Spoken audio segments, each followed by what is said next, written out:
अभी भारत के supreme court ने राष्ट्रपति को चमका दिया है, तो राष्ट्रपति सुप्रीम कोर्ट से सलाह मांग रही है। तो बिल्कुल सही सुप्रीम कोर्ट ने कहा है कि आपको उम्र का ख्याल रखते हुए अब स्वयं को इस्तीफा दे देना चाहिए आपको।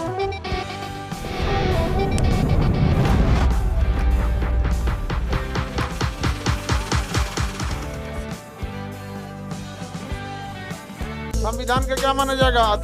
अतिक्रमण। अभी भारत के सुप्रीम कोर्ट ने राष्ट्रपति को चमका दिया है कि 3 महीना से ज्यादा आप विधेयक को नहीं रख सकते हैं। तो राष्ट्रपति सुप्रीम कोर्ट से सलाह मांग रही हैं कि किस अधिकार के तहत आपने हमसे कहा है कि हम 3 महीना से ज्यादा नहीं लटका सकते। बिल्कुल सही सुप्रीम कोर्ट ने कहा है। आपकी मनमौजी चलेगी? आपको जब इतना उम्र का आपके ऊपर बोझ हो गया है, आपका उम्र ढल चुका है कि किसी राज्य की जनता द्वारा चुने गए, करोड़ों लोगों के जनता द्वारा चुने गए विधेयक जब पास हो गया, आपको उस विधेयक पे विचार करने के लिए 3 महीना भी कम पड़ रहा है। मान के चलिए कि यदि उत्तर प्रदेश विधानसभा कोई विधेयक को पास करके भेज रही है, इसका मतलब उत्तर प्रदेश के 24 करोड़ लोगों ने मिलकर अपने लिए 403 विधानसभा के सदस्य चुने थे। तो वो 24 करोड़ लोगों की वो समस्या थी या कोई मांग होगा जिसे विधानसभा में पास किया गया होगा। उस पास विधेयक को राष्ट्रपति को 3 महीने तक देखने की फुर्सत न मिली, तो हमको तो लगता है राष्ट्रपति पे भी एक सवाल होना चाहिए कि आपको उम्र का ख्याल रखते हुए अब स्वयं को इस्तीफा दे देना चाहिए आपको। ये कोई बात है? आप 3 महीने तक विधेयक रोके, 3 महीने सैलरी रोक लीजिए, छटपटा जाएंगे ये लोग।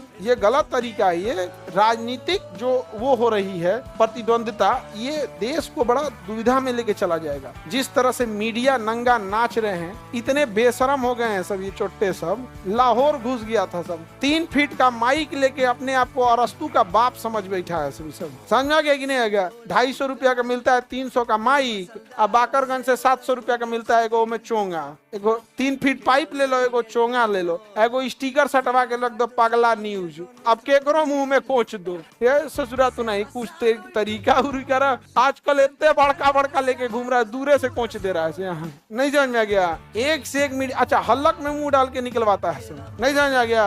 एक से एक डाल वीडियो कॉन्फ्रेंसिंग में हम उसे 1-2 बार पल्ला पड़ा था। उल्टा सीधा ट्रैक से हटता है ना तो कहते क्या बोल रहे हैं? अरे माइक ठीक कराओ यार, इतना पैसा कमाता है लोग, सस्ता माइक लेके घूमता है। तो बताओ बिना मतलब क्या है सर? हाँ, इन लोग पे कार्रवाई नहीं हो सकती है। जो कार्रवाई करेगा उसी के इशारे पे तो हो रहा है। किसके इशारे पर हो रहा है? अगर किसी पत्रकार की जान लेना है ना, तो आप जहर लेके किसी नेता के पैर के तलवे पे लगा दीजिए। सुबेरे कोई ना कोई पत्रकार चाटने आएगा, मर जाएगा। समझ में आ गया कि नहीं आ गया? कोई ना कोई तलवे चाटने जाएगा, मरेगा एक तो। आगे बढ़ जाए तो राष्ट्रपति पे महाभियोग लग सकता है कि नहीं? हाँ, किसी भी सदन को लगेगा कि मेरा राष्ट्रपति बिगड़ गया है, तो वह अपने यहाँ महाभियोग प्रारंभ करा सकता है। लेकिन जब महाभियोग प्रारंभ होता है तो एक नेशनल न्यूज बन जाता है और पूरी दुनिया देखने लगती है कि इस देश का राष्ट्रपति चेंज किया जा रहा है।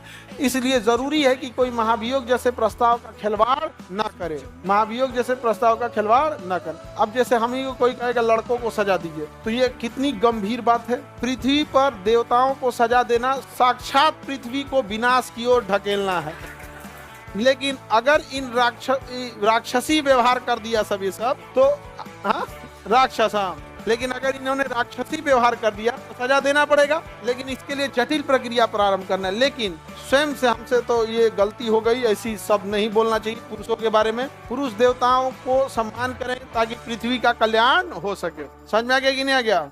जिस जगह पे पुरुषों का पूजा होगी, कल्याण होगा, पुरुषों का इज्जत होगा, वहां सदा खुशहाली आएगी। वो जगह हरा भरा रहेगा और देवताओं का विशेष आशीर्वाद रहेगा। समझ में आ गया कि नहीं आ गया? और जलन जरतुआही रखने से कुछ नहीं होने वाला है। ये सब गलत चीजें, इसको आप लोग त्याग दीजिए। मन में हम मान रहे हैं कि आपको बहुत जलन हो रहा होगा, लेकिन उसको जहर के घोंट की तरह पी लीजिए, क्योंकि देवताओं का सम्मान ही मानव का परम धर्म। आगे बढ़े। और आप असुरों से विनती है कि देवताओं की श्रेणी में आए। फिलहाल आप असुर हैं। समझ में आ गया? और शुक्राचार्य असुरों के गुरु। चलिए, हाँ कौन पूजा है? बानर पूजा। आजा बर पूजा, बानर पूजा बोल रही है। गजब है। चलो अब इधर समझो। चलिए हम समझते हैं, हम लोग यहाँ ध्यान से। शुक्राचार्य नहीं, हम पशुआचार्य